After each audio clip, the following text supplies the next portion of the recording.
Well, hello and welcome to Positive Impact, the show that highlights all the positive things that people and companies and organizations are doing to make an impact in our communities.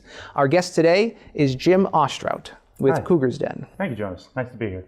It's great to have you. What I'm excited about your work is I used to teach at the Cougars Den after-school program years ago, and I didn't even know this was still going on. Can you tell us what you folks have been up to?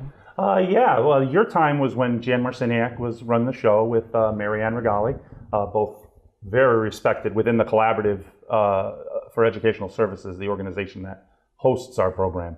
I hope I'm living up to the tradition that they set. But for the last few years, I took over in Converse about 7 years ago. And then now we are in Palmer High School since they closed the building. We do a lot of the similar things that they do. We still have the school store that they had back then. That was run by Ms. Dana Zarenko. She's still there, still doing it. The kids love that program. It's fantastic. Little fiscal responsibility and things like that. We do a lot of STEM. Our program is focused on math outcomes. So a lot of the students that we target have difficulty in math. We offer some tutoring services, extra homework help, things of that nature, and social emotional learning, how to deal with, relationships with peers, relationships with adults, self-regulation, leadership, things like that.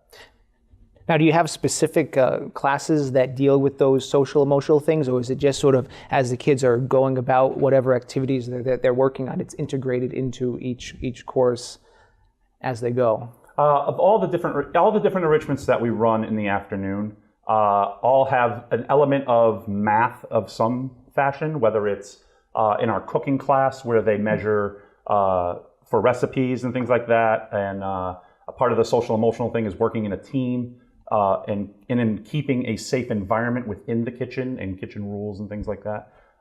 We also have a theater program that has been progressing for the last 4 or 5 years.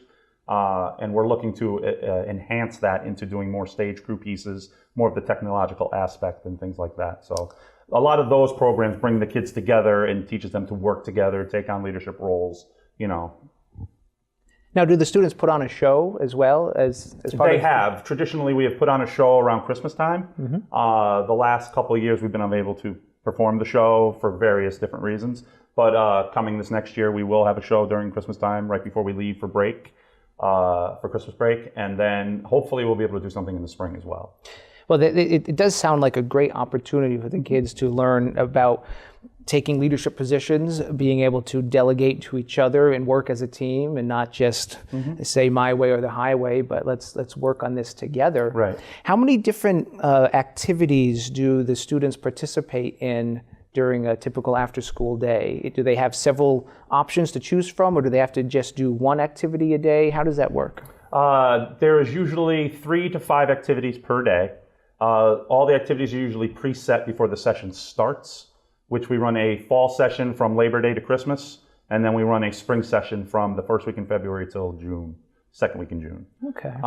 And then when they come the first week, they're introduced to the enrichments of that day, and they're allowed to choose in real time which one they would like to participate on that given day.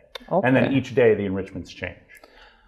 There are some that are multiple day. So like if a student decides to choose to be part of the Palmer Twirlers or Majorettes color guard, who just became part of us this spring, that's a 3-day enrichment.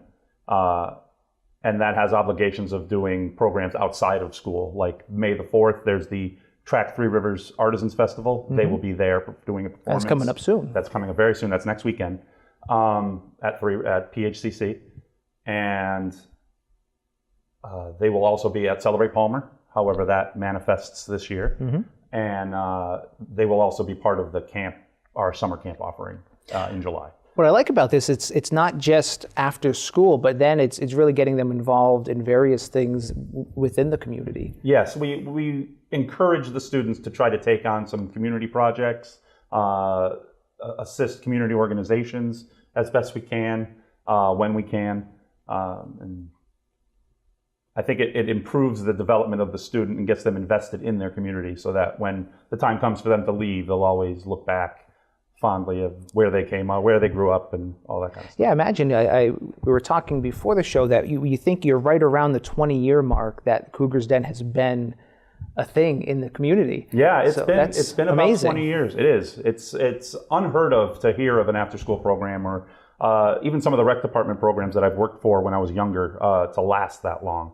The Department of Education, who funds part of our program through a grant, the United Way, who funds part of our program through grants, have been very generous, as well as the parents of the students who participate in our program are always very open for offering help and assistance. I like to keep a good open chain of communication between myself, the school system themselves, because we are a collaboration with the school, and the parents. So there's a nice trinity there where we're all there to support the student who is participating in the program successfully, either emotionally, academically, all of that. Sounds like a real holistic approach to providing these enrichment opportunities. Mm-hmm. What would you say is been a factor in the success, in the longevity of this program? I would say it's been, I think, the community as a whole. With a program like this, no one person is the program. This program doesn't exist because of me, even though I'm the director of the program. It's not me, it's my staff. It's the people who work here at MPACT who contribute to help us do our on-air program that we run for the students. It's the schools, Miss North, all the teachers that support me, helping collecting data, making sure the kids are successful academically, making sure they get their homework, their grades are up, their attendance is good, and the parents who come and talk to me every day and ask me, how's my son and daughter doing? Is there anything that you need? How can we make it better for them? What are they missing? So it takes a village, I guess, is the best phrase you can use for that. We have the 4 villages here in Palmer, yes, we do. So that it takes 4 villages apparently. It does take 4 villages. Yes, very much so. Well, that's great that the community is so active in this, because it seems so often, especially with these days, everyone is so focused on themselves, on their technologies, and they're just so that they forget that there's this whole other world out there. Mm-hmm. And it's so great that parents and community members and staff members are all supporting this. How many people work for this? Are they all on staff? Are there volunteers? How does this work? I do have a couple volunteers from time to time. It ebbs and flows, the number of volunteers that I do take in. Right now I have 2. The rest are staff, paid for by the various grants or parent fees that come through the organization for funding of staff. So I have about 9 staff. Day-to-day staff, there's about 4 or 5. I do have a couple administrators on staff for resources and data collection and things of that nature as well. Now, one of the things that grant requirements. One of the things that sounds beneficial for this program is that the offerings are constantly changing, so it gives the kids something new to sink their teeth into, but it also sounds like it might be challenging where you have 9 staff members who are now facilitating how many different activities. Right. So how do you divide up all their responsibilities where they can leverage their skills? So some of the staff members maintain the same enrichments, but at different times of the year. So let's take Ms. Zarenko, who's been with the program for a very, very long time. She runs school store each session because that's a constant. Mm-hmm. The kids work on that every session. And they look to expand the store and in advertising, and they work for a paycheck in there. They have to do inventory. So the kids actually earn money. That's wonderful. They have to do payroll, they have to do budgeting, they have to buy inventory. That program has been around forever, and the kids love it, and Ms. Z does a great job with it. But she also does a lot of our crafting enrichments that we have, because not only do we focus on that, there's a lot of, we want the kids to have fun, be creative. I love pushing the creative button. So we have some jewelry making with strings, beads, all that kind of stuff. She's doing tiny houses this session that we don't do during the fall. So they're using recycled materials to build small, tiny houses, like doll houses. They're pretty like little models. Size. Yes. I was imagining the tiny house There'll be a few movement on display at our open house on the 22nd. Of which I wanted to mention this. You're having an open house. I'm pretty excited. Yeah, is this our first one. So is this a way for people who maybe aren't involved with the after-school program to get a taste for what it's like? Absolutely. This is our first year doing it. Traditionally, I've attended the 6th grade orientation at the high school as my opening night, and then I'm there during open house as well to help recruit and register new parents, give information out, and that kind of thing. We decided to do something earlier in the spring this year so that we can just be more visible and things of that nature. So it's an invitation to all upcoming 6th grade students, so everybody in 5th grade now, and all 6th through 8th grade families that want to come and try some of the enrichments that we have. We'll have a theater workshop with our new theater teacher in the auditorium, hopefully. And then our majorettes color guard will be there in the gymnasium doing a demonstration, and the kids can participate in that as well. And then I will be hosting a small maker space in the hallway outside the auditorium with Legos and some iPads and some video game creation tools. And after that's all said and finished, I will be there to answer any questions, show them what we do other than those enrichments, and I'll have registrations for summer there as well, and information about our fall schedule and things of that nature. Now that's another thing that I wasn't aware of before today, was that not only is this an after-school program, but it's a summer program as well. Yes. How does that work? How can parents sign up their kids for this program? Very similar to how you sign up for any of the summer offerings that are in town here, either whether it be Pathfinders or the Kids Corner at Old Mill Pond or the Recreation Department one that I headed up a few years ago. You can get registrations at the high school. There will be an Alt Ed, Connect Ed that will come out with a digital registration form. I have a Google form that you can register your child for as well that I created this year, and a digital copy of the registration form that you can print and just bring in. I try to make it as easy as possible for families in any method that they can to register. They can even just text me and tell me that they're going to come, and then after the first day that the child comes, they can do it there with me, and I can answer any questions right there. That's even better. That's my office is always open. My office hours are 24/7. So what I like about this, because you rattled off other programs that are in this community, because there are so many. There's so many kids, and I truly believe there is something for everyone. There is. And no child has to feel like there's nothing for them, because there's so many opportunities, whether with Cougars Den, where you have a multiple of programs, but there's other organizations as well that are providing wonderful resources for these kids. So this is great. That I really appreciate you doing your part to happy to help out the. It's for the kids, I'm always willing to help out, always. Yeah. I'm thankful for the teachers I had growing up and the fifth departments. I grew up in a fairly large, very big melting pot city. So there was a lot of different, little diverse Where did you grow families. up? New Britain, Connecticut. Okay. It was a big high school. My class was 300, but there were a lot of different things for kids to do as long as you were willing to look. And I think growing up in that type of environment is why I do the things that I do. And now you're paying it forward to make a positive impact in our community. Very much so. That is absolutely wonderful. Well, I want to thank you so much for coming on My pleasure. and sharing with us everything. Parting question for you is what's next for Cougars Den, but also what is the thing that you most want our viewers to know about this program? I think that we're on a good path for creating a safe space for the students of Palmer. No matter what grade, the younger kids are always welcome to come and visit if they wish. The families are welcome to bring their children over and experience Cougars Den with them. The higher school kids are always welcome to come back after they leave, our program and either volunteer, or contribute in some other way to the program. I've had a few students come back and actually teach some classes.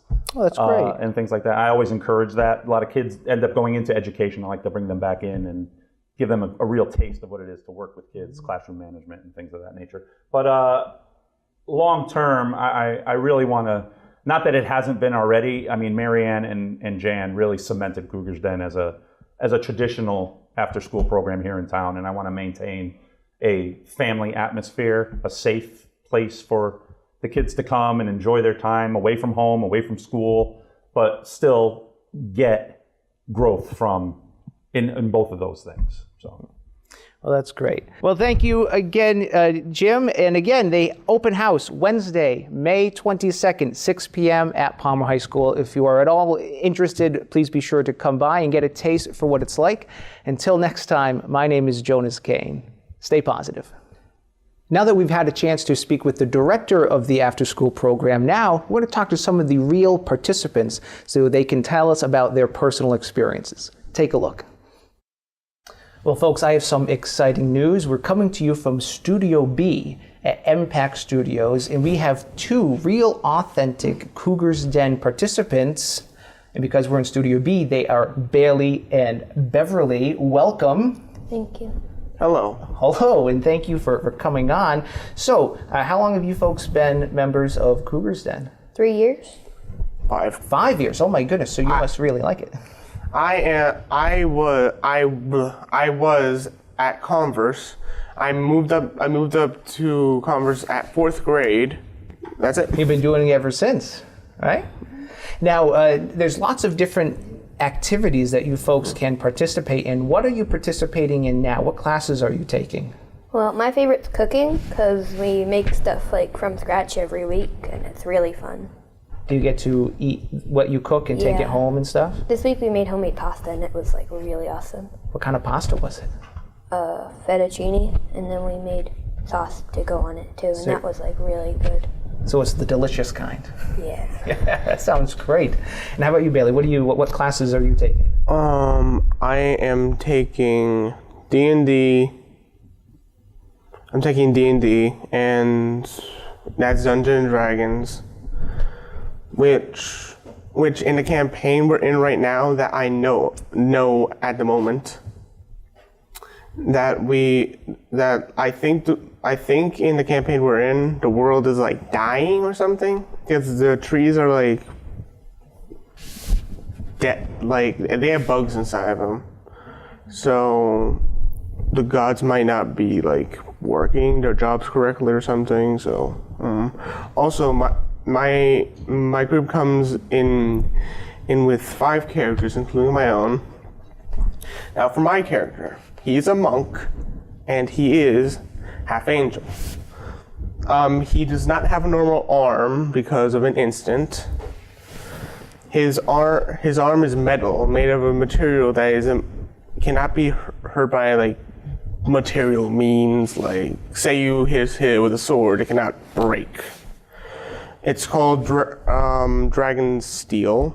The steel is made out of a certain type of scale that was cut off by one of Tiamat's scales. I have a question about this. I've never played D&D. Okay. So how are these stories created? Do you, as a team, do you folks create your own stories and you play it out, or how does that work? The dungeon master usually creates the campaign, and we like play it. And who's the dungeon master? Mr. O'Connor. Oh, okay. So you have someone who's designated as the person who, as the dungeon master, creates a story, and as a team, you have to work together to get through the campaign. Yeah. That sounds like a lot of fun, a way to express creativity and problem solving and teamwork. It is. It's really fun. So you played it as well? Yeah. I was a drow. And the game's usually on like role playing too. I usually do the best parts, and I'm probably the moral compass of the group. What's your character like in this game? My character was a drow, which is like an evil elf. I don't see evil coming from you, Beverly. You look so nice. Oh, it's so fun. You look so kind. I had to be like a neutral evil because you weren't allowed to be like chaotic evil, but it was still fun. Well, it sounds like you folks have a lot of fun at this after-school program with Cougars Den. I just have one final question specifically for you, Beverly. Do you ever bring food into your Dungeons and Dragons game to share with your team members? No, it's all mine. After cooking class? No. No, it's all yours. Yes. Well, that's where the evil comes from, right? Yeah. Well, thank you both so much for coming on. I really appreciate it. Thank you. Thank you for having me. Oh, you're welcome. A pleasure. Well, we have some very special guests with us. These are real, authentic Cougars Den students. We have Tim and Hannah. Welcome. Hello. Hello. So how long have you folks been involved with Cougars Den? Tim? 4 years. 4 years now? Yep. How about you, Hannah? This is my second year. Second year. And what different activities are you participating in now? Sort of what are you working on? Right now I'm doing the impact show that we do here. Can you tell me more about the MPACT show? What is that? Just where we do random stuff, like record stuff for like the MPACT show. So you have your own show here on MPACT. Yep. That's a lot of fun. So is it like you're doing skits, or you're doing what sort of things does your show do? Like we planned the week before and then we record it the week after. That's a fun experience. Are you enjoying it? Yep. Yeah. And how about you, Hannah? What are you doing? I've been doing drama, so we do improv, which is probably my favorite part of it. That sounds scary too, because you don't know what you're going to do until you do it, right?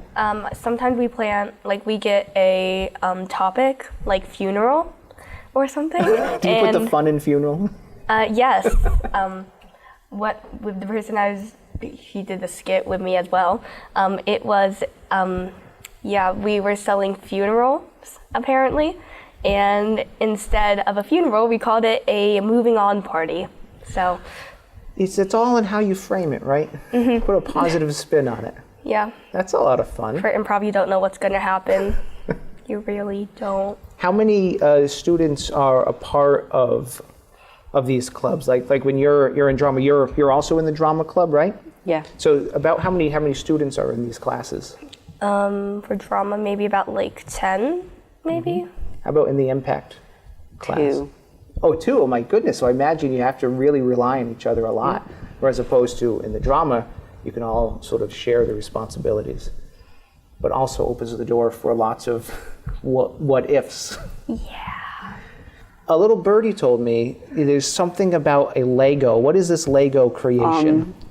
Me and Mr. O are doing the Lego Death Star for like the first version of it. We're working on that and trying to finish it. So the whole Death Star out of Legos. Yeah. How big is this thing? Maybe around like that big. That's huge. That's huge. How many pieces does this take? A lot. Well, that's exciting. Well, I appreciate you two coming on to share with our viewers your experience with Cougar's Den. Are you enjoying it so far? Yep. Well, Yep. You've been on it for 4 years, I suppose, so it must be fun, right? Yep. Well, thank you so much.